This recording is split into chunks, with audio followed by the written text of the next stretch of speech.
LQVP Cast, o podcast do Física Total, e aqui não tem enrolação, é direto ao ponto. Bruno, tem uma fórmula pra gente tirar 1000 na redação do Enem? Fórmula não tem não, mas método sim. Ah, então você vai ter 1h30 pra me explicar isso. Roda a vinheta.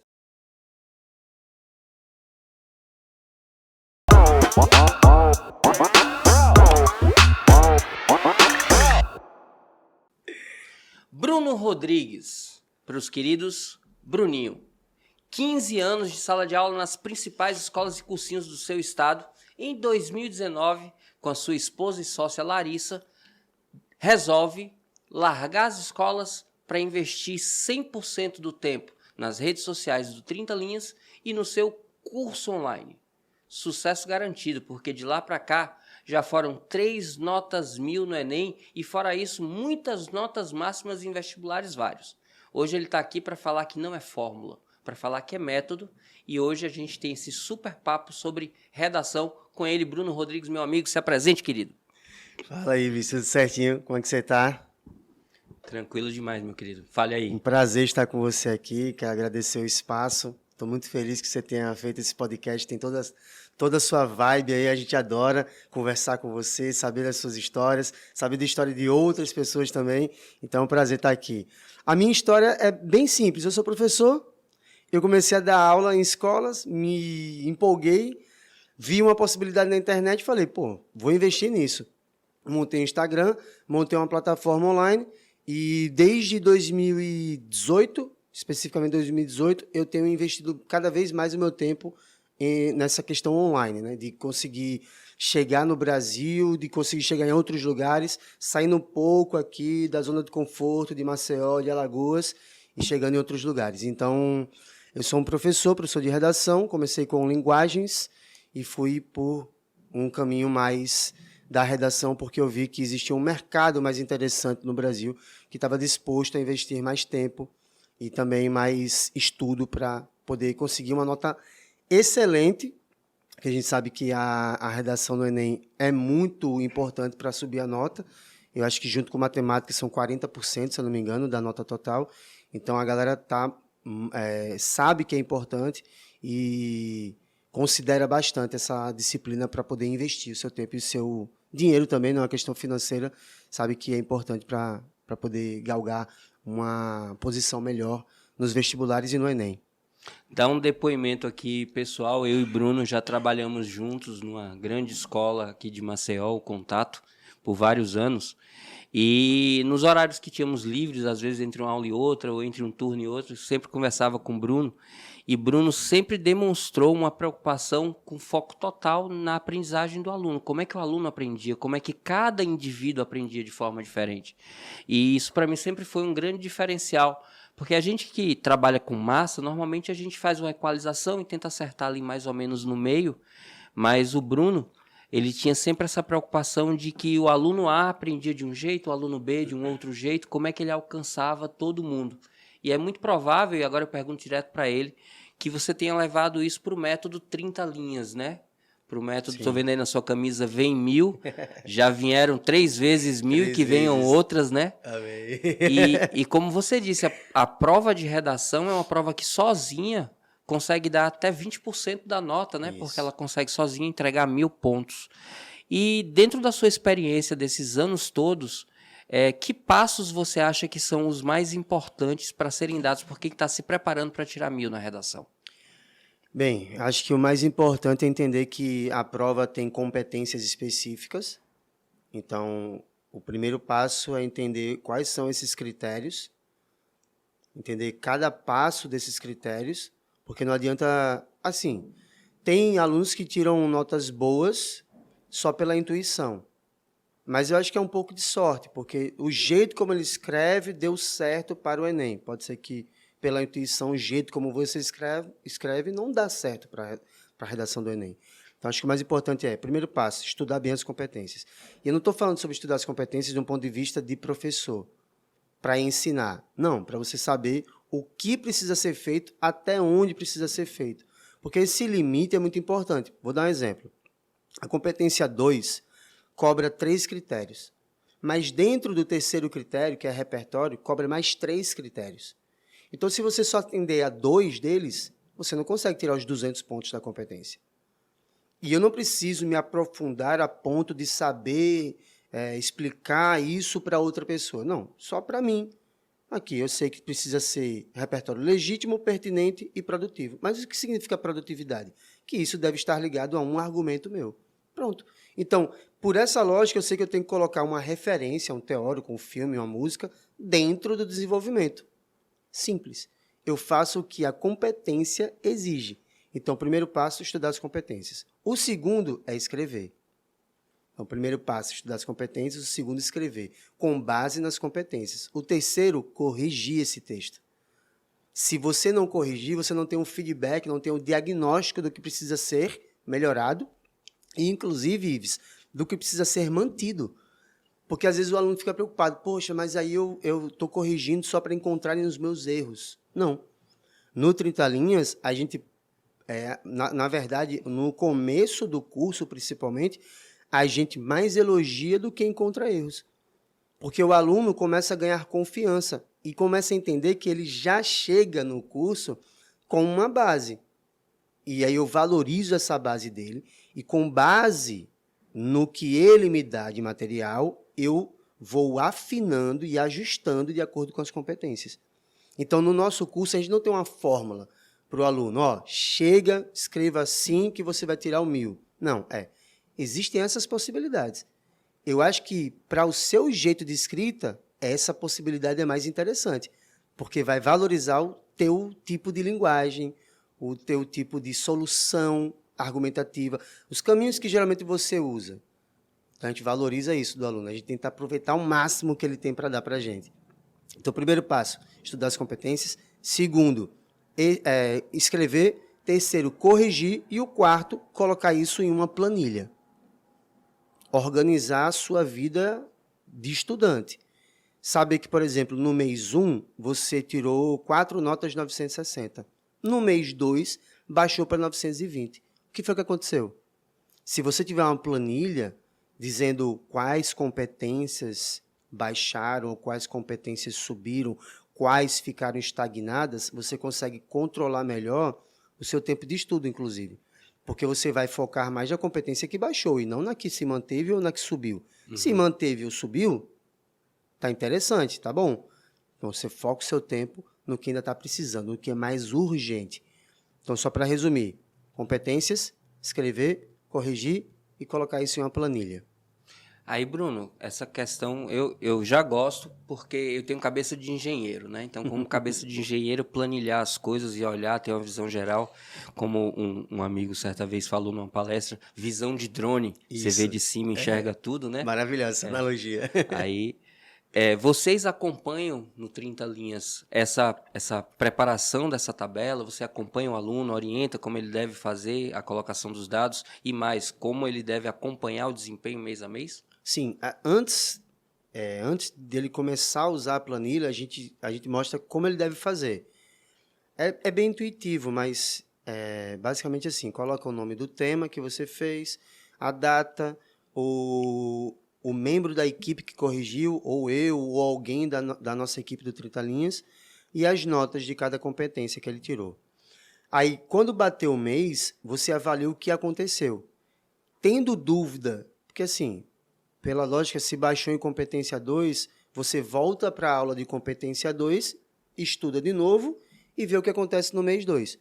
Tendo dúvida, não entendendo exatamente o que aconteceu naquela planilha, a gente tem os plantões para tirar a dúvida, para fazer essa monitoria. Então, o aluno leva essa planilha, ou no celular, ou no tablet, ou no computador, ou impressa, a gente analisa com o aluno e indica algumas soluções, alguns tratamentos, porque é como se fosse um diagnóstico, né? Diagnosticou, agora propõe os tratamentos. Então, esse suporte, esse acompanhamento é o tempo inteiro. Inclusive, é o tipo de acompanhamento que eu considero o mais simples possível. O aluno faz, teve dúvida, leva, a gente soluciona junto com ele e ele tenta, para o próximo mês, solucionar aquele problema. Não resolvendo aquele problema, a gente pensa em uma outra solução, obviamente, mas geralmente essa primeira solução já é suficiente. Tranquilo. E quando a gente vai para as competências, porque você falou em primeiro ponto, conhecer as competências. Para quem está nos assistindo agora, você teria como rapidamente falar sobre cada uma delas e alguma especificidade? Tá. Mas aí espera só um pouquinho depois da água. Vou servir aqui uma água enquanto roda a vinheta.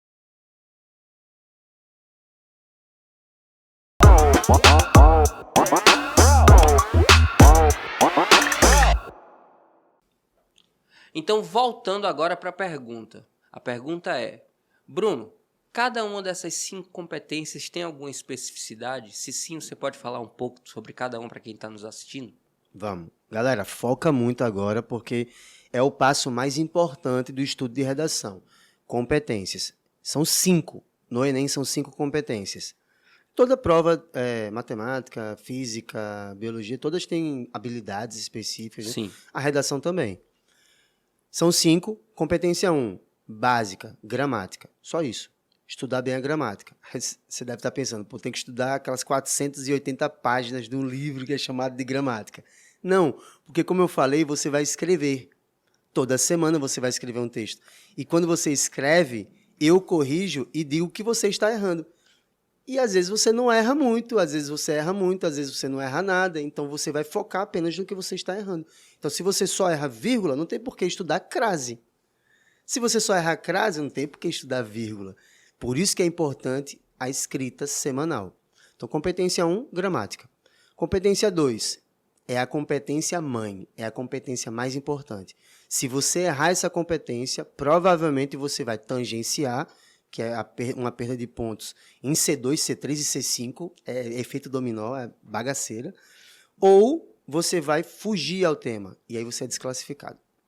A competência 2 tem 3 critérios.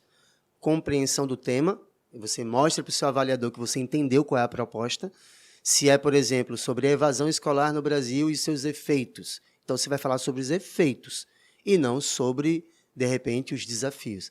Os desafios podem estar lá dentro dos efeitos, mas o foco é em efeitos. Então, se você mostrou que entendeu que são efeitos e não desafios, você já está 90% encaminhado, porque todas as suas teses, os seus argumentos, os seus repertórios, a sua intervenção terão a ver com efeitos. O segundo critério da competência 2 é sobre adequação ao gênero textual. Ives, você não vai escrever um poema, você vai escrever uma dissertação argumentativa. Você não vai fazer desenhos, você não vai fazer nada, você não vai contar histórias. Você vai defender um ponto de vista. Então, a dissertação argumentativa precisa de introdução, desenvolvimento e conclusão. Geralmente, os alunos no Enem dividem o desenvolvimento em 2 parágrafos, que a gente chama de desenvolvimento 1 e desenvolvimento 2. Mas isso não é obrigatório. Você pode fazer 3 desenvolvimentos, pode fazer só 1, mas é comum que os alunos de nota 1000, e as nossas alunas de nota 1000 também fizeram isso, desenvolvimento 1 e desenvolvimento 2. Só 2, porque tese 1 e tese 2.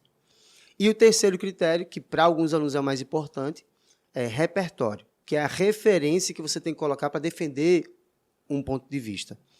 E aí esse repertório precisa ser legítimo, de uma área do conhecimento, por exemplo, fazer referência ao Ives Urquiza, que fala sobre a física tal, pegar um livro, pegar uma obra, pegar um filme, pegar uma série, ligar isso ao tema de alguma forma. Então, o que a socióloga Miriam Abramovay fala sobre violências na escola e como essa violência impacta na vida do aluno a ponto de ele querer abandonar a escola. Evasão. Lembra o tema da evasão? Pronto. Então, usei uma socióloga para defender um ponto de vista meu dentro de um tema que foi proposto pelo Enem. Então, essa é a competência 2. Já deu para perceber que ela é bem extensa, bem detalhada. Sim. Então, ela exige mais do aluno, tanto de cuidado quanto de também estudo. Precisa ter muita atenção e também precisa estudar um pouquinho mais. Competência 3 é a argumentação.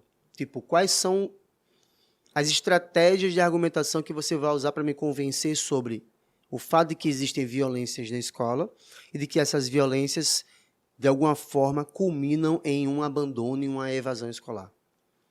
Você vai usar exemplos, você vai usar causa e consequência, você vai usar dados estatísticos, você vai usar explicações, conclusões. Qual é a estratégia que você vai usar? Quanto mais estratégias você diversificar, né, quanto mais houver diversificação de estratégias, mais convencimento. Porque se você mostra uma causa e consequência, eu falo, Interessante. Aí você depois mostra um exemplo dessa causa e consequência, eu digo, rapaz, faz sentido. Então, às vezes, uma técnica que é pouco usada pelos alunos como exemplo é talvez a mais eficaz para o tipo de projeto que você pensou. Eu costumo falar para os alunos, não subestime nenhuma técnica. Não existe uma técnica melhor do que outra. O que existe é um projeto de texto em que as técnicas vão fazer maior ou menor sentido. Então, no final, às vezes, de uma argumentação, Ives, o fato de você usar um exemplo bem simples, exemplo de quem sofre mais com aquilo, talvez seja mais interessante do que você mostrar uma causa e consequência. Porque para aquele projeto que você fez, e aí o projeto é a autoria sua, é o jeito como você entende o problema, é o jeito como você conduz. E isso é chamado de autoria. Não é a originalidade. O Ives pensou uma coisa que ninguém nunca tinha pensado antes. Não é isso. É o caminho que você pensou talvez seja único. As ideias já existem. As ideias são comuns. Mas o jeito de você ter começado, conduzido e terminado foi fantástico. E me convenceu. Às vezes basta que você só troque uma informação. Alguns alunos começam, por exemplo, o desenvolvimento com o repertório.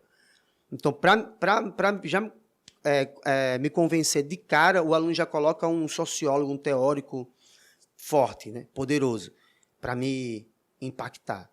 Mas, às vezes, é melhor pegar esse teórico e jogar para o final do parágrafo. Porque, no final, ele vai me impactar mais ainda. Então, é saber quando gastar esse impacto. Se é no começo, se é no meio ou se é no fim. Às vezes é só mudar a ordem e você convence mais.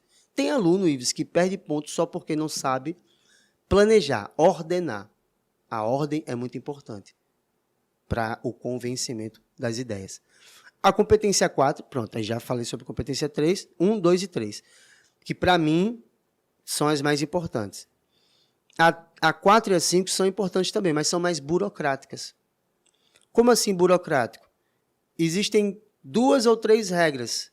Se você seguir essas 2 ou 3 regras, sendo original, sendo criativo ou não, você vai conseguir os 200 pontos.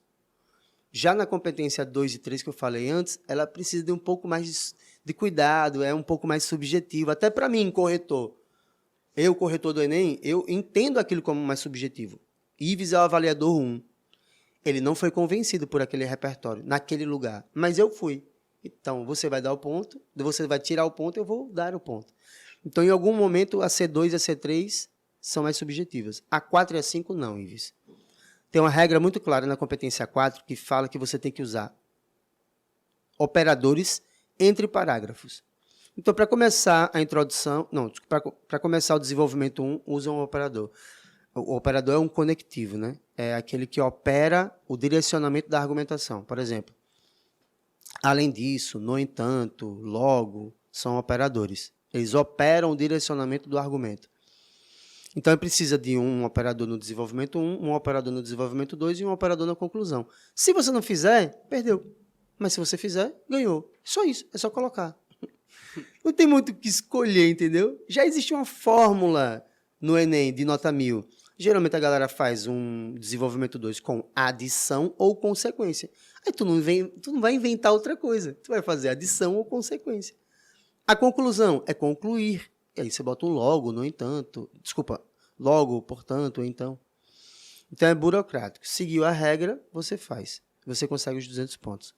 E a competência 5 é mais burocrática ainda. A competência 5 é assim. Lembra do tema da evasão escolar, sim, das violências? Pensa comigo. Eu vou até explorar um pouquinho para deixar bem claro que a competência 5 é extremamente burocrática. Evasão escolar, violências na escola, tem um repertóriozinho, tudo certo. Aí chega na proposta de intervenção, tu tem que solucionar o problema das violências na escola. O que está fazendo as pessoas abandonarem a escola é a violência. Então, você não tem que resolver a evasão. Tu tem que resolver primeiro a violência. Aí, como é que eu resolvo a violência? Pode ser com palestra. A coisa mais simples do mundo, Ives. Palestra. Dá uma aula para alguém sobre a violência, que a violência não é legal. Respeitar o outro é mais importante. Ter empatia, ter cuidado com o outro. Aí eu penso, alguém deve fazer uma coisa por meio de outra coisa para conseguir um resultado. Quem vai fazer isso? A escola. Não é na escola que acontece o problema? O que vai ser feito? Um ciclo de palestras sobre respeito, tolerância e empatia. Por meio de quê? Por meio da contratação de especialistas que vão discutir sobre pontos de vista diferentes do direito, da psicologia, da história, sobre o problema da violência no país. Qual o resultado que eu espero? O mais básico, conscientizar os jovens sobre a importância de não praticar bullying, de não ser racista, misógino, homofóbico e essas questões todas. Então, a competência 5 não exige originalidade nem criatividade. Ela exige uma solução para o problema que você discutiu. Você pode ser inovador e ir por um caminho totalmente diferente e alguém que esteja lendo dizer assim, caramba, que originalidade, nem o Estado brasileiro pensou nisso aqui. Ou você pode usar o básico do básico, quer fazer uma palestra, quer fazer uma campanha, quer fazer um programa de assistência, pronto. É extremamente burocrático. Alguns alunos pensam que, poxa, mas palestra é tão clichê. Pô, aula, incluir isso no material didático, fazer campanha, propaganda de televisão. Nossa, que... Todo mundo faz isso. Sim, todo mundo faz isso porque funciona. O clichê é importante. O óbvio é importante. Ser óbvio é importante. O Estado brasileiro faz campanhas, faz palestras, faz programas assistenciais desde... Então, se ele faz, é porque ele vê algum resultado. Você tem que entender que isso é importante também. Então, uma dica minha, não desmerecer as soluções mais óbvias e clichês. Pode ser ela que salve você numa dúvida. Pô, estou na dúvida se eu faço A ou B. Qual o mais óbvio, qual o mais clichê, qual que geralmente todos os estados brasileiros fazem? É o A. Então eu vou fazer A. Simples assim. Você falando de óbvio, eu me lembro de Caetano Veloso em O Índio. Virá e surpreenderá a todos, não por ser exótico, mas por ter estado oculto, quando terá sido sempre óbvio. Né? É preciso revelar o óbvio para que ele se torne óbvio, né? Então, óbvio para quem, né? Isso. Óbvio para quem. E que bom que fazer o que alguns chamam de clichê serve, porque é mais fácil de encontrar essas coisas que já foram feitas para colocar na redação, né? Sim. Voltando para competência 2, os textos que servem de apoio para a construção da redação podem ser utilizados para citação ou tem que ser algum repertório externo àqueles textos? Porque você disse que é importante ter uma citação baseado na filósofa tal ou na socióloga. Os textos de apoio, eles podem ser utilizados caso não tenha no meu repertório algo específico? Sim, eles podem ser utilizados, mas aí tem a questão de ganhar o ponto ou permanecer... Deixa eu explicar melhor. Posso usar a coletânea? Posso usar os textos motivadores? Pode.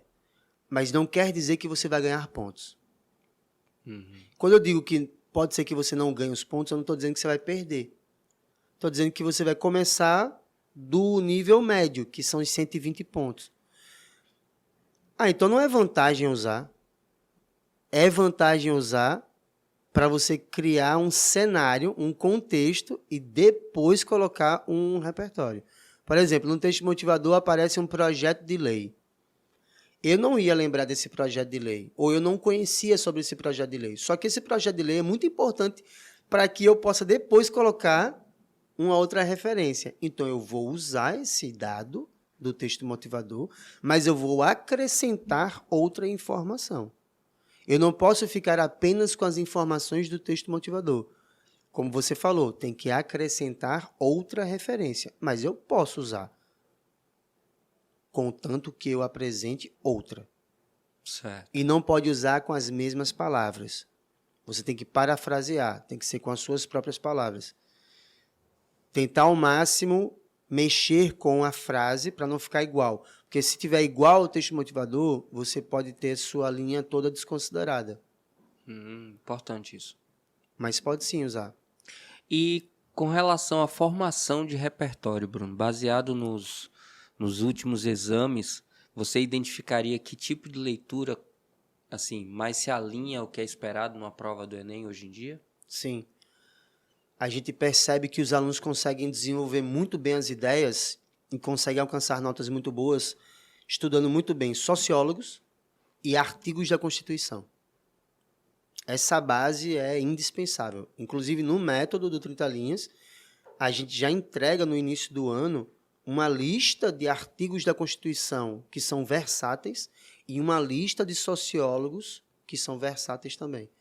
E acaba que alguns alunos, Ives, ficam um ano inteiro só com artigos da Constituição e esses sociólogos.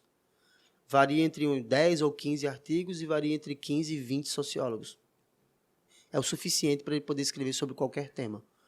Muito legal. Porque no Enem, mesmo que você faça um tema sobre meio ambiente, mesmo que você faça um tema sobre tecnologia, todos eles tratam de comportamento e sociedade.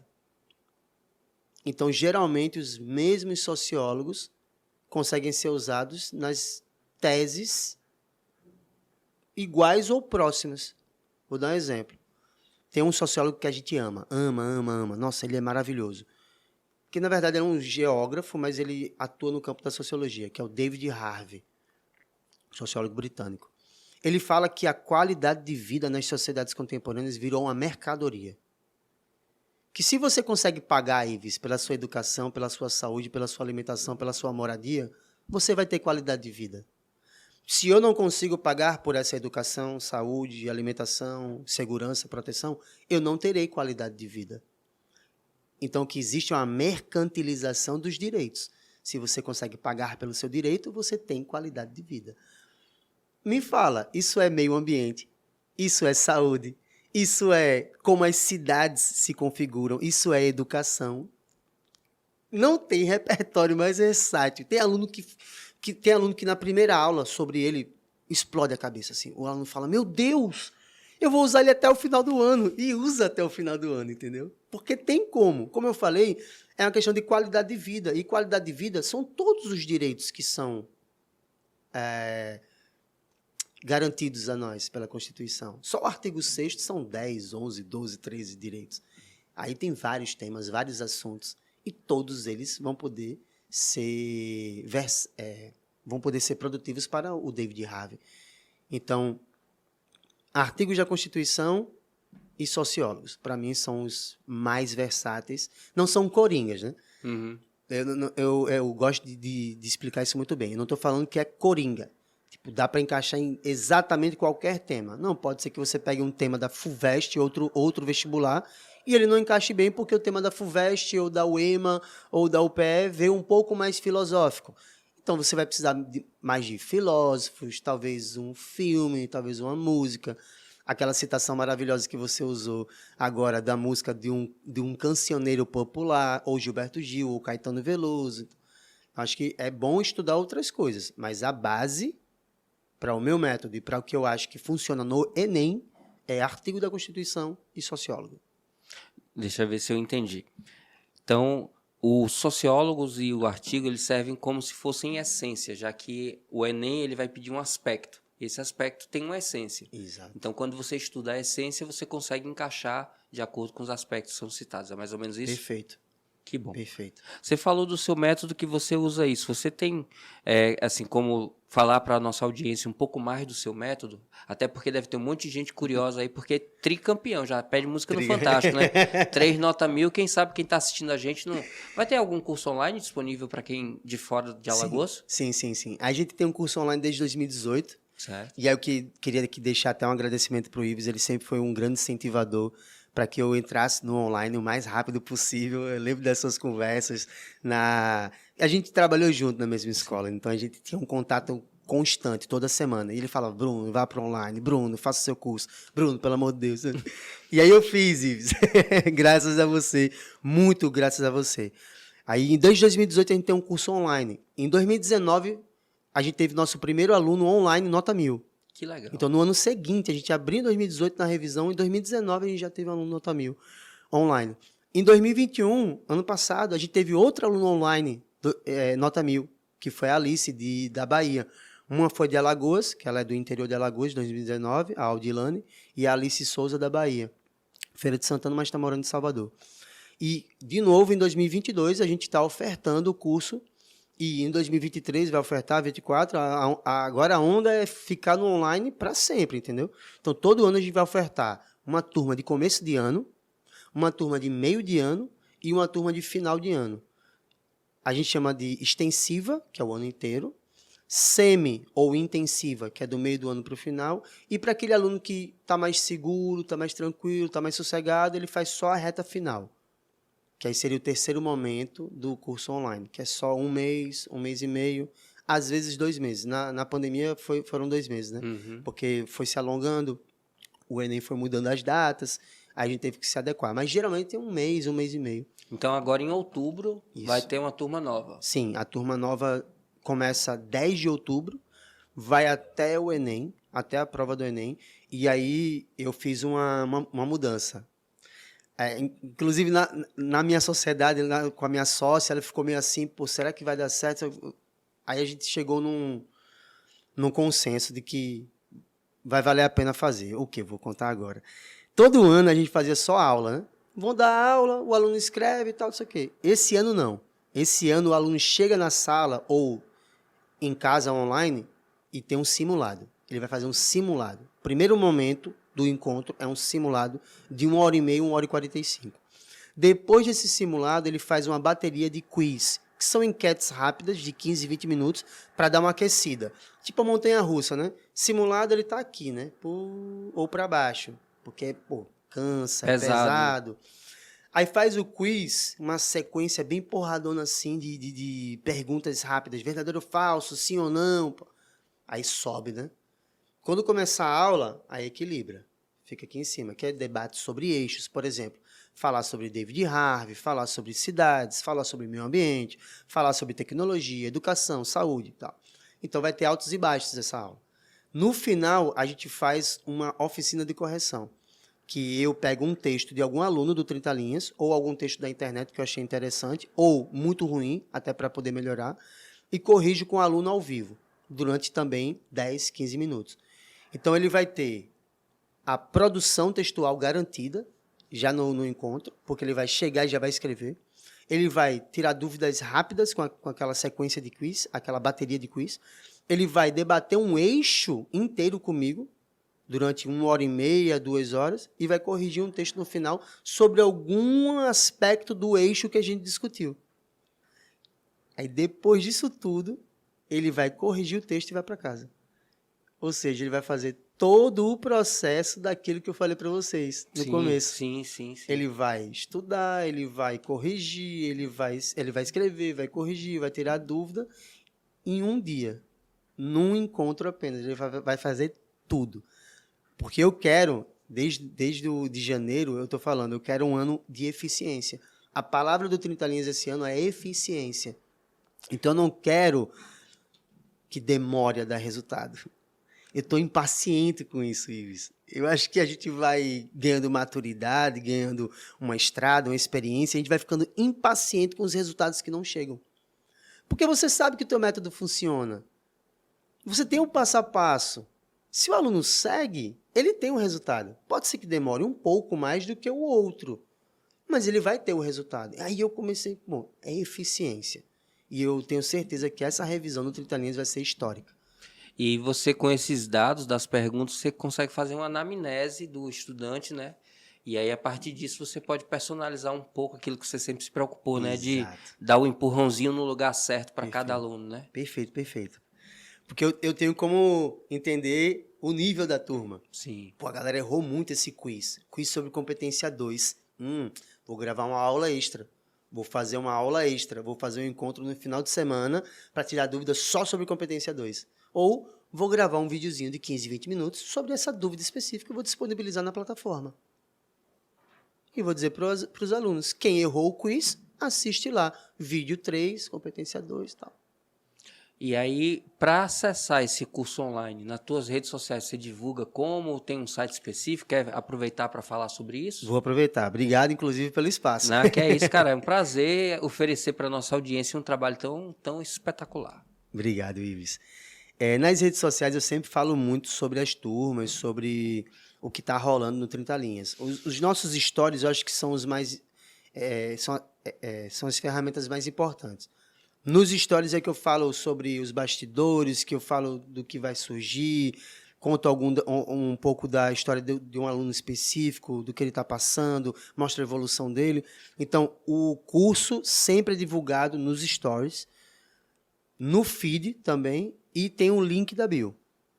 Então, se você entrar no meu Instagram, você tem acesso a tudo que está rolando no 30 Linhas, tudo. Inclusive, essa gravação do podcast vai estar lá. Eu vou falar sobre isso nos stories. Provavelmente, na próxima live, eu vou comentar como foi legal, papo massa com o Ives e tal. Vou falar sobre o Strava, podcast. Beleza. Então, entrou no Instagram, você tem acesso a tudo. Temos um site também, que é o www.30linhas.com.br. No 30linhas.com.br, como as turmas começam, terminam e tal, aí pode ser que em algum momento você entre e não tenha uma turma disponível. Por isso que eu estou falando muito do Instagram, porque você com certeza vai conseguir conversar comigo no direct, caso não consiga encontrar alguma informação. Então, link na bio, stories, feed, não encontrou, vai para o direct, fala com o Bruninho.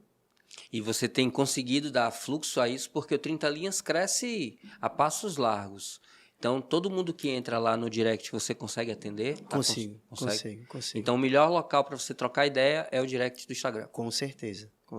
Eu amo entrar no Instagram e ter um monte de mensagem para responder. Coisa boa. Eu adoro, porque isso mostra que está havendo conexão. E, Ives, uma coisa que eu percebi, enquanto... É uma característica minha de professor, mas porque é uma característica minha de pessoa. Eu, Bruno, sou assim. Eu gosto da conexão, entendeu? Eu ensino, eu dou a aula pode ser maravilhosa para mim, mas se eu não conseguir ver conexão, se eu não conseguir ver o brilho no olho do aluno dizendo, caramba, isso fez muito sentido, isso vai me ajudar muito. Se eu não consigo ver alguém entrando no meu cabisbaixo e saindo super feliz da aula, para mim não aconteceu esse impacto. E eu quero que a minha aula, a minha live, o meu story, o meu feed cause um impacto na vida de alguém, entendeu? Então, quando eu entro no direct e tem um monte de mensagem, significa que a live que eu fiz gerou impacto, gerou conexão. Que os meus stories, de alguma forma, estão ajudando a solucionar algum problema, alguma dor, ou na competência 1, na competência 2, ou na 3, ou na 4, ou na 5. Então, eu amo. Pode mandar mensagem. Manda muito direct, galera. Use e abusa do direct. E com relação à live, você falou de live. Eu me lembro que você, em um certo período do 30 Linhas, usou uma estratégia interessante, que era a live fechada, né? Isso. O pessoal pagava o acesso àquela live exclusiva. Isso continua ou a live hoje é um espaço aberto para atrair para o curso? Explica como é que funcionam as lives. Tá, é massa que você tenha lembrado sobre isso, porque eu fico vidrado, assim. Eu acho que essa live fechada, eu chamo de live do 1000. E assim, são 12 horas de live. Nossa. Seguidas. É loucura. É um curso em um dia, né? Exatamente. Basicamente é a revisão de novo, só que de uma vez só. As 5 semanas, em 12 horas. E aí os alunos ficam... os alunos se mobilizam, né? Porque é uma resenha. É muito engraçado fazer essa live. Pensa, o mesmo professor, durante 12 horas com você, tinha tudo para dar errado. Tem que ser muito versátil para poder garantir o engajamento. A gente vive hoje o dilema dos 30 segundos, dos vídeos curtos e etc. Tu pega 12 horas de aula. Eu vou na contramão. Totalmente na contramão. E tem aluno, lógico que não são todos, né? Mas tem aluno que entra, do primeiro minuto até o último minuto, ele tá lá o tempo inteiro na live. Eu sei porque eu pergunto, fulano, tá aqui ainda? Tô, professor, tá top. E o cara que insano. Então, hoje a gente tem uma estrutura mais legal, que a gente faz umas transições, a gente tá usando o OBS, aí fica mais divertido, porque só na transição já tem uma resenha, né? Já tem uma brincadeira. Eu chamo a vinheta, aí a vinheta não corta o som, aí eu fico falando por trás, aluno, prof, tá saindo o som. E aí eu já falo, não, pô, eita pega, eu falei alguma besteira. Eu sei que ele tá me ouvindo, mas ele já gerou essa conexão que eu falei pra você, entendeu? Já gerou. Humaniza, né? Humaniza, exatamente. Então são 12 horas, mas tem aluno que fala, prof, tá passando muito rápido, que é isso, que loucura. Então é muito gostoso. Eu chamo de live do 1000, porque no primeiro ano que a gente fez essa live, a gente acertou o tema e a nossa aluna tirou a nota 1000, que foi 2019. Caramba. É. 2018 eu fiz uma de 6 horas, que já foi loucura, né? Sim, total. Já foi insano, mas aí eu fiz uma de 6 horas, gostei muito, acertei o tema da Uncisal. Não acertei o do Enem, mas acertei o da Uncisal. Em 2019 a gente acertou do Enem e a nossa aluna tirou nota 1000. Então eu falei, vai ser live do 1000. Todo ano agora tem, né? Todo ano tem. Esse ano, 12 horas de aula. Como eu falei, se você acessar o 30 Linhas hoje no Instagram, vai ter o link na bio. No link na bio você vê lá o valor, a duração, como é que faz pagamento, Pix, cartão e tal, não sei o quê. Mas 2 dias antes da prova, a gente se encontra para ficar 12 horas juntinhos. Então é numa sexta-feira. Sexta-feira, 12 horas seguidas. O tema principal aqui, Bruninho, é Enem. Mas o 30 Linhas não se restringe apenas ao Enem. Embora tenha sido um sucesso aí, 3 notas 1000 e toda essa história do método 30 Linhas, vocês também tiraram nota máxima em outros vestibulares. E aí, como é que você, no curso, você diferencia esse treinamento, ou o treinamento é em escrita e você usa para qualquer coisa? Durante muito tempo, essa pergunta é muito boa mesmo, Ives. Porque, assim, os alunos têm muita dúvida sobre isso. Os alunos que chegam, geralmente os alunos mais, eu vou chamar imaturo, mas não é imaturidade, é falta de experiência mesmo em vestibulares, né? Ele fica com a dúvida, caramba, Bruninho, se eu fizer essa turma Enem, eu vou conseguir me preparar para a medicina SESMAC, o NIT, FUVEST, o EMA? Aí eu digo para eles o seguinte, Ives, é um texto dissertativo argumentativo em todos os vestibulares. É o mesmo texto dissertativo argumentativo, com introdução, desenvolvimento, conclusão. Defender suas ideias, usar referências e solucionar o problema que você tiver proposto, discutido. Só que algumas bancas têm correções específicas. Algumas bancas pegam mais pesado em gramática, algumas bancas pegam mais pesado em conteúdo, algumas bancas não gostam tanto quando você não usa muitos repertórios, prefere que você use muitos repertórios, muitas referências. Tem banca que prefere que você não use muitas referências, muitos repertórios. Então, eu sempre digo para os alunos, dá para se preparar só com o curso do Enem? Dá. Mas as correções é interessante fazer por fora, entendeu? Então, para ajudar o nosso aluno, nos variados vestibulares, a gente treina a equipe para poder corrigir o aluno que vai fazer FUVEST, UNIT, SESMAC, UPE, UEMA. Mas de curso mesmo, eu só tenho Enem e particulares de Alagoas. São os únicos 2 cursos que eu tenho. Porque eu dou aulas específicas para as particulares e corrijo de modo específico, e dou aulas para Enem e corrijo de modo específico para Enem. Mas o aluno que quiser corrigir FUVEST, UEMA, UPE, a gente se adequa ao edital. Então, uma dica, inclusive, para a galera é, por favor, leiam os editais. Nossa, é clarificar o óbvio, né? Tem que dizer o que é óbvio.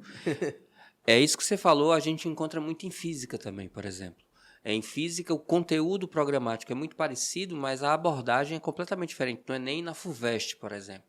Então, quem aprende física está preparado para responder as 2 coisas. Mas na hora do treinamento é diferente se preparar para a prova do Enem e para a prova da FUVEST. E se você tiver quem oriente que tipo de peculiaridade tem cada prova, você ganha tempo, né? Exato. É a era da curadoria, né? A gente encontra o material todo disponível, mas se não tiver alguém para organizar, para curar para você, você acaba perdendo muito tempo. Bruno, e os próximos passos? Como é que você enxerga o 30 Linhas nos próximos anos? Que tipo de desafios você encontra para daqui a 1, 2, 5 anos? Cara, um desafio gigantesco para os professores são as redes sociais. Porque a gente, naturalmente, Ives, está acostumado já com mudanças. Todo professor está acostumado com mudanças. eu acho difícil um professor dar a mesma aula de 10 anos atrás. Porque muda muito, né? Pode ser que o grosso do teu curso seja o mesmo, mas você muda uma coisa ou outra porque as questões vão mudando a cara. O Enem vai cobrando uma coisa mais assim ou mais assada, ele vai mudando, direcionando, redirecionando. E a própria educação muda porque a geração muda. Sim. Então, o tempo todo a gente está acostumado com mudança. Eu estou só há 15 anos.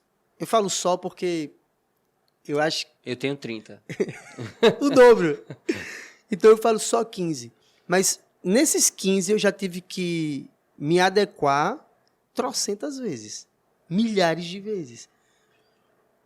Ou para algum vestibular específico, ou para a própria educação, ou para o tipo de aluno, o perfil do aluno.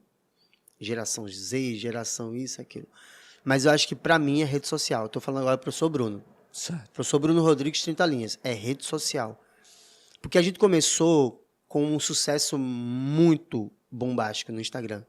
O 30 linhas, no primeiro ano de Instagram, já conseguiu 40, 50 mil seguidores. E aí, para administrar isso, para poder manter isso, é muito difícil. Em 2017, a gente fez o Instagram, 30 linhas. Antes do curso, 30 linhas. O curso 30 linhas só chegou depois do Instagram, já está um pouco mais consolidado. Em 2017, a gente teve nossa primeira nota 1000. Então, o curso começou com uma nota 1000. Então, assim, o Brasil ficou enlouquecido, né? Quem é esse menino? Quem é esse descabelado aí? Quem é esse menino? Quem é esse cabeludinho aí que tá tirando 1000 do nada? Começou o curso ontem. A gente bombou. Foi frenesi total. Aí, para administrar isso, foi mais difícil. Porque, como você perguntou, acho que na pergunta anterior, sobre as lives, se a gente faz lives, é fechado, é aberto. Eu fazia muita live, Ives. Semanal. Eu acho que o tipo de live que eu inventei, inclusive no Instagram, que foi com base na sua mãozinha, dos seus vídeos do YouTube, que para mim são referência, foi pioneira na redação. Ninguém no Instagram fazia correção com mãozinha. Eu colocava o texto na mesa, posicionava o celular, filmando a minha mão, corrigindo e conversando. Então tinha a minha voz, tinha a minha mão, aquela questão da humanização, né? Sim, sim. Parece que a pessoa tá lá, junto com você, estudando. Parece uma aula particular ali, né? Parece uma aula particular. E aí, quando eu vi a tua mãozinha, você usa mãozinha ainda, o nome mãozinha? Uso, mãozinha em física. Mãozinha em física. Aí eu falei, cara, é sensacional isso. Meu Deus, sensacional. Vou levar para o Instagram. E bombou, né? Eu chamava de live da correção, que eu juntava uma galera para corrigir um texto. E dúvidas aconteciam, né? Dúvidas no chat. Só que com o tempo, Ives, a gente começa a se dedicar também ao curso, elaboração do método, deixar o método mais eficiente, dar suporte ao aluno do curso, não apenas ao seguidor. Então, eu comecei a me dividir muito. E essa divisão me deixou um pouco fora da rede social durante um tempo. Eu não consegui fazer mais as lives com tanta frequência. Eu não consegui chegar junto, tirar dúvida do seguidor com mais rapidez. Não, eu em 2017, 18 e 19, eu acho que qualquer seguidor que mandasse uma pergunta hoje era respondido hoje. No direct. Vamos testar, hein, galera? Todo mundo perguntando alguma coisa no 30 linhas, dizendo que viu aqui o vídeo e que foi lá para conhecer o 30 linhas. Vamos ver quanto tempo ele demora para responder. Cara, eu vou me preparar, né? Vou me preparar, vou aumentar a equipe. Não, mas sou eu que respondo lá. Aí eu senti dificuldade, Ives. Senti dificuldade de manter um trabalho grande no Instagram. O trabalho do 30 estava crescendo, como você falou, né? A gente está no exponencial, mais alunos, robustez no curso, então mais procura. Só que aí agora eu entendi. Eu voltei a cuidar mais do meu Instagram, entendeu? Criei uma conta em outras redes sociais também. Então, hoje o 30 linhas está em todas as redes sociais relevantes para o jovem, para o perfil do nosso aluno, entendeu? Uhum. Só que eu preciso achar um formato de entrega de conteúdo que seja bom para mim e para o aluno. Eu não quero, por exemplo, ficar fazendo dancinha, entendeu? Entendo perfeitamente. Me deixaria muito mal ter que ficar fazendo dancinha o tempo todo, entendeu? Não, eu acho... Gente, não entendam mal, por favor. Eu não tô reclamando, não tô falando mal de quem faz a dancinha. Quem faz a dancinha, pô, show. Tô dizendo que pra mim é constrangedor, entendeu? Pra mim, eu, Bruninho, ficar dançando, eu acho constrangedor. Mas se você faz, parabéns. Você tem mais coragem do que eu. E, Bruno, posso tocar numa questão que eu acho que nem todo mundo conhece da estrutura do 30 Linhas, eu como amigo conheço. Eu acho muito desafiador você juntar a questão pessoal e a profissional. E você parece que conseguiu isso muito bem, já que a sua sócia é também uma sócia de vida, né? Sim, A Larissa, sua esposa, ela é junto com você o segredo do sucesso do 30 Linhas. com certeza. Aí, se você pudesse dividir com a nossa audiência como é essa experiência de trabalhar com a esposa, como é que vocês conseguiram ajustar as coisas para que nem o trabalho interfira no relacionamento, nem o relacionamento extravase para o trabalho. Como é que foi? Qual o segredo para fazer isso? Eu acho que é entender que ela é parte indispensável, importantíssima, crucial da minha vida. Então, se ela é importante para a minha vida, para mim, Bruno, com certeza ela vai ser importante para a empresa, para o meu sonho. Porque o 30 Linhas é o meu sonho. Eu demorei muito, inclusive, para poder começar ele. Eu esperei 10 anos de experiência, 10 anos de sala de aula, quando eu me senti super seguro para começar o curso. E ela acompanhou toda essa trajetória. A gente está junto há 19 anos. Em 2022 são 19 anos. Então eu pensei, pô, ninguém mais preparado não, ninguém mais consciente do que significa o meu sonho para mim do que a Larissa. E aí eu convidei ela para poder fazer parte dessa trajetória minha de professor, como sócia do 30 Linhas e responsável por me ajudar nessa administração da empresa, pensando em ideias, pensando em inovações. Ela, como arquiteta, ela criou um ambiente em Maceió, da nossa sede, super aconchegante, do jeito que eu esperava, que o aluno chegasse e entendesse aquilo como uma segunda casa, em que vai ser acolhido, em que vai ser tratado com carinho, com respeito, que vai conseguir desenvolver as habilidades. Ela pensou comigo a plataforma para ser a mais intuitiva possível e que deixe o aluno sentido como se estivesse perto da gente. Então, acho que a Larissa, como uma pessoa que me entende bem, que vive comigo, que convive, divide coisas, ela seria a pessoa mais indicada. E graças a Deus tem dado certo. Que bom, que bom. Não sei se ela gosta de estar comigo o tempo todo, deve ser meio chato. Pessoa com TDAH, o professor artista, né, que só quer dar aula, não sei o quê. Então, ela deve ter algum... Para ela deve ser mais trabalhoso me administrar, entendeu? Porque acho que tem um pouco disso, né, Ives? Como eu sou o professor, passa essa ideia de que, por exemplo, eu vou só me preocupar em dar aula e vou embora e alguém que administre. Mas não, a gente divide muitas coisas da administração também, muitas coisas de preparação de aula também, eu tiro dúvida com ela, porque ela tem uma formação muito sólida também, né? Uhum. Ela é como arquiteta e urbanista, ela tira muitas dúvidas minhas, por exemplo, sobre como as cidades acontecem, então há muitos debates sociais e filosóficos eu faço com ela antes. A gente define mais ou menos o que seria interessante para o curso, qual caminho faz sentido para a nossa ideologia, para o nosso tipo de formação, e aí a gente vai dividindo muito essas tarefas, né? Mas ela é uma parceiraça. Que bom que funciona, cara. Parabéns para vocês. Obrigado. Você falou que ela pensou o espaço do curso físico. Então, em 2022, com o retorno das aulas presenciais, você também investiu no espaço físico. Isso. Como é que está o 30 Linhas físico, para quem é de Alagoas e quer participar do momento físico? A gente tem uma sala em Maceió e a gente aluga uma sala em Arapiraca. A nossa sala em Maceió é na frente do shopping, antigo shopping Guatemi, Maceió Shopping. A gente tem essa sala desde 2019. E aí pra gente foi uma loucura, né? Porque a gente lançou em 2019 a sala presencial, aí em 2020 teve que fechar, lockdown, quarentena. Aí, em 2021, a gente começou a voltar. Em 2022, a gente está presencial, full mesmo, assim, todo mundo tranquilo.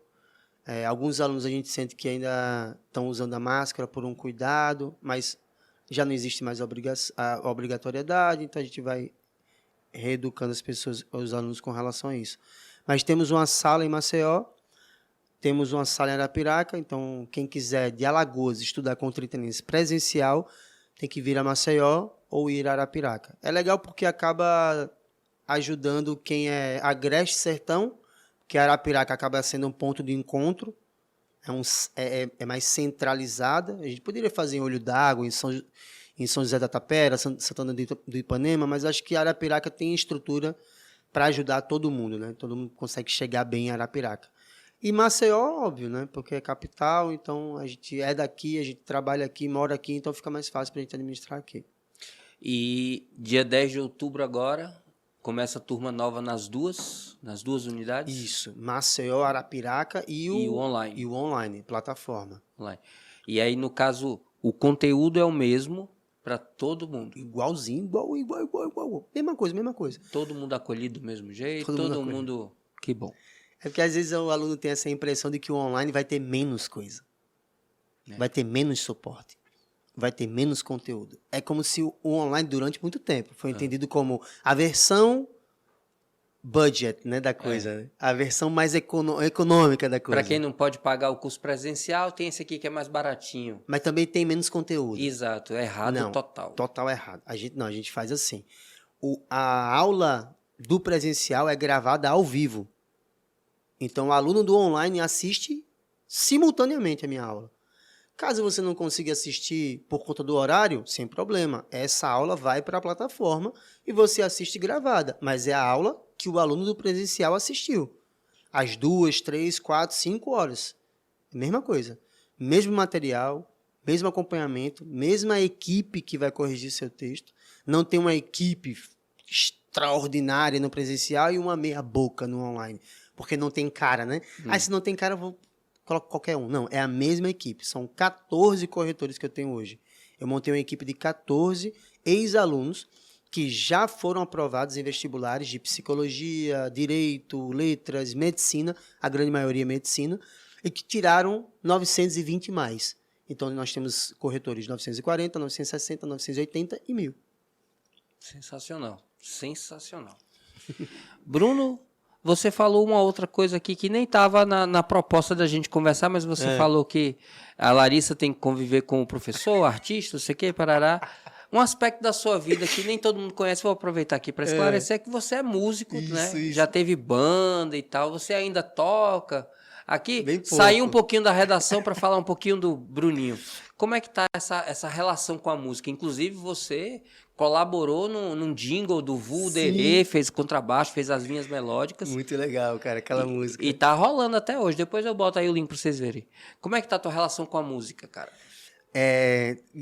Você acertou. Muita gente realmente não conhece essa minha verve, né? essa vertente do Bruninho, por conta daquilo que eu falei antes. São novas gerações o tempo inteiro, né? São pessoas novas que estão chegando, e aí a questão da música é mais para quem me acompanhou até 2012, 2013, no máximo até 2015.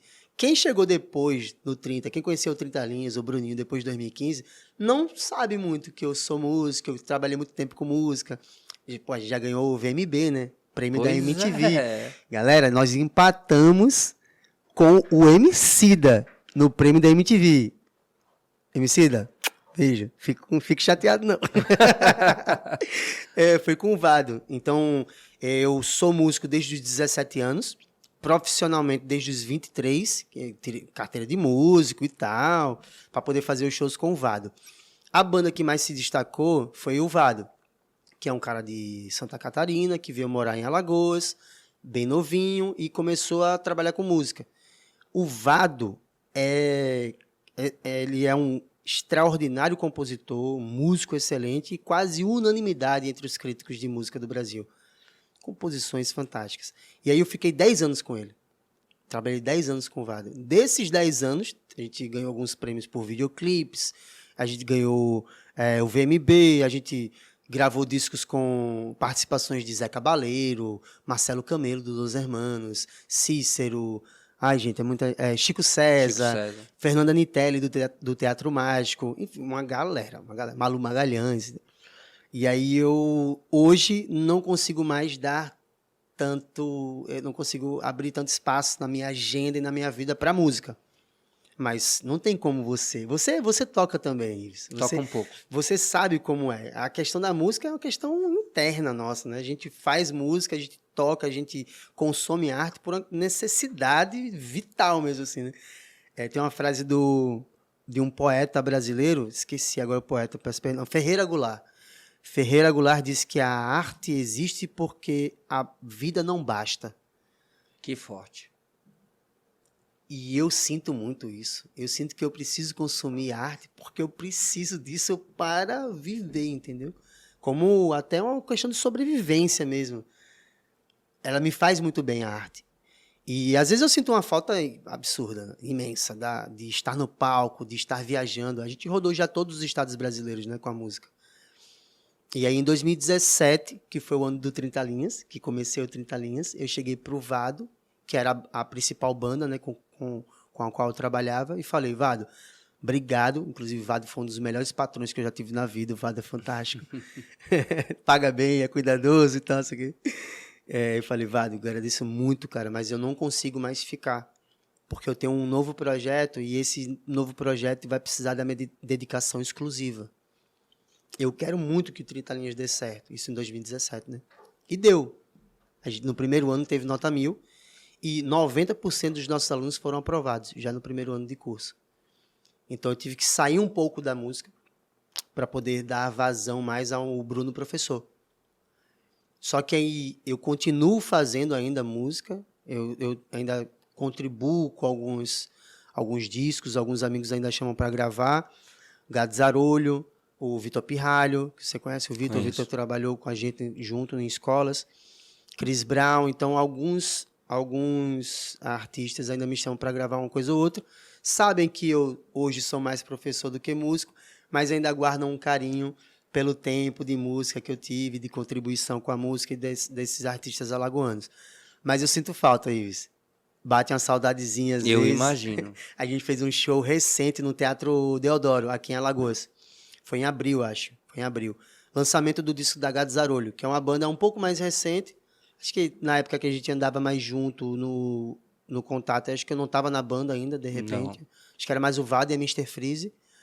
Mas é uma banda que eu admiro muito. Eu era fã da banda antes de virar músico da banda. Gado Zarolho, se puderem digitar aí, se quiser ter interesse, Vado com W, Gado Zarolho, tem Mr. Freeze, tem tudo aí. Tem tudo, a gente tá no YouTube. E agora uma pergunta. Já que você rodou todos os estados brasileiros com música, e agora você está consolidado nas redes digitais, não seria um momento de pensar Bruninho offline, de repente visitando as capitais com um projeto? Você faz live de 12 horas, mantém a atenção da galera na internet por 12 horas.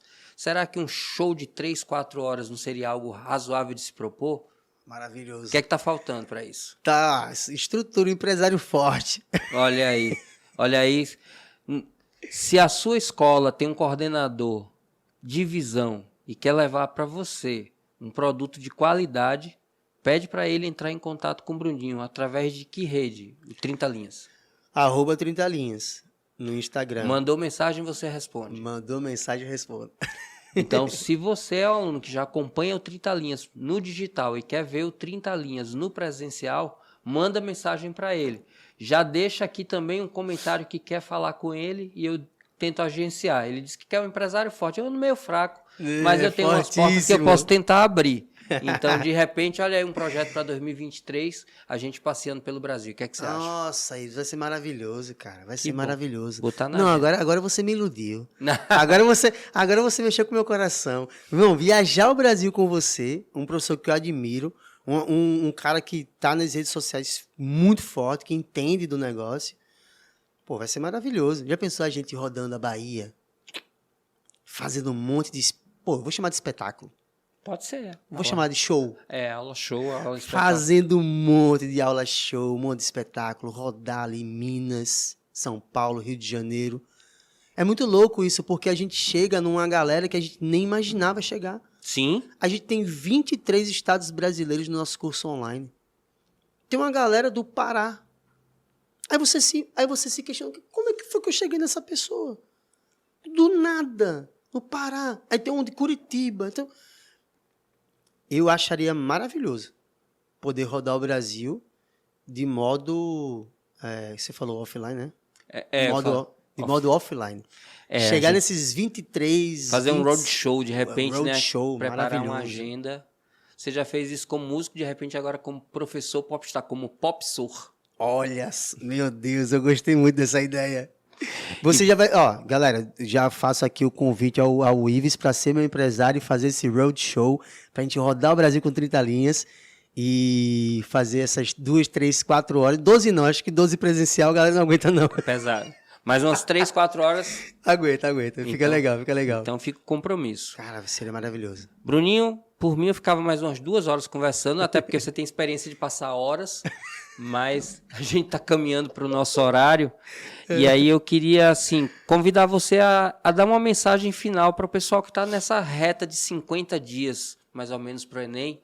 O que é que esse pessoal precisa ouvir para colocar a cabeça no lugar, se organizar e ter sucesso daqui para frente? O microfone é seu, fica à vontade para encerrar o nosso bate-papo. Primeiro de muitos. Amém. Que Deus Eu nem sou católico, não sou evangélico. Meus amores, eu deixo uma mensagem que eu tento falar para os alunos desde que eu me entendo como professor, que é aquela questão do acreditar que você pode alcançar. O Ives tem muito isso no peito dele, a hashtag dele é sobre isso também. Lembre que você pode. E eu gosto muito de um verso da música do Legião Urbana. Quem acredita sempre alcança. Porque não é uma questão de aí vai alcançar rápido. Não é uma questão de que acreditei e vou alcançar amanhã já. Não. Mas o fato de você pensar que você pode, de que é possível, e você toma todas as providências e as medidas para realizar aquilo, isso vai te deixando mais com o pé no chão. Isso vai fazendo com que a caminhada seja possível. O pé no chão indica que a cada passo você não está mais onde você estava antes. Você não flutua, você pisa. Então você segue, você tem uma trilha, você tem um caminho. Pode ser que essa trilha, Ives, para uma galera seja mais longa, por diversos motivos. Questões de desigualdade social, de falta de acesso, de falta de oportunidades. Então, talvez seja um pouco mais tortuosa, mais obstáculos. Mas eu acredito muito nesse verso da música do Legião Urbana, quem acredita sempre alcança. E é isso que nos faz continuar acreditando, o fato de que a gente acredita. É uma questão utópica, o sonho, não sei exatamente qual seria o nome para isso. Para mim é seguir um caminho e acreditar que aquele caminho foi decidido por você, porque você tem um sonho X, uma vontade Y, e esse desejo te motiva. Esse desejo é que te faz querer estar em outro lugar, em alcançar novas metas e talvez passar por alguns desafios, sim, porque é natural. Mas sempre acreditar que é possível. Eu sou muito dessa linha. Você falou uma coisa importante, né? O fato de poder não quer dizer que é fácil, não quer dizer que é rápido, não quer dizer que é imediato, mas se você tem uma atitude mental em que você se põe dentro do possível, o seu cérebro começa a criar estratégias para que você conquiste. Se você se cerca das pessoas que potencializam as suas habilidades, e aí é um professor, é alguém que te acompanha no psicológico, é alguém que favorece o que você já tem, todo caminho pode ser trilhado. e citar um músico de Pernambuco. Quando você falou de cada passo, eu me lembro de Chico Science. Um passo adiante você não está mais no mesmo lugar, Exatamente. né? Então, maravilhoso. hoje tivemos Caetano Veloso, tivemos Legião Urbana, tivemos Gato Zarolho. Chico Science, Chico Vado. Science. E, cara, meu carinho, meu respeito ao seu trabalho e principalmente minha gratidão pela amizade, que já são pelo menos uns 10 anos de convivência. Ora mais próximo, ora mais afastado, mas nunca distante do coração. Muito obrigado por aceitar esse convite e Obrigado dividir com a plateia toda essa capacidade que você tem de criar sonhos, torná-los realidade e através de um método, não de um bizu, não de uma fórmula, estruturar o caminho de quem quer fazer uma redação boa e, por que não, um 1000. Vem 1000, né? Muito obrigado, Que venham Ives. muitos 1000 daqui pra frente. Que venham muitos 1000. Vem 1000. E é isso, gente. Acompanha ele em todas as redes sociais. Vai estar tudo aqui embaixo. E divulga pra geral, porque merece. Fomos.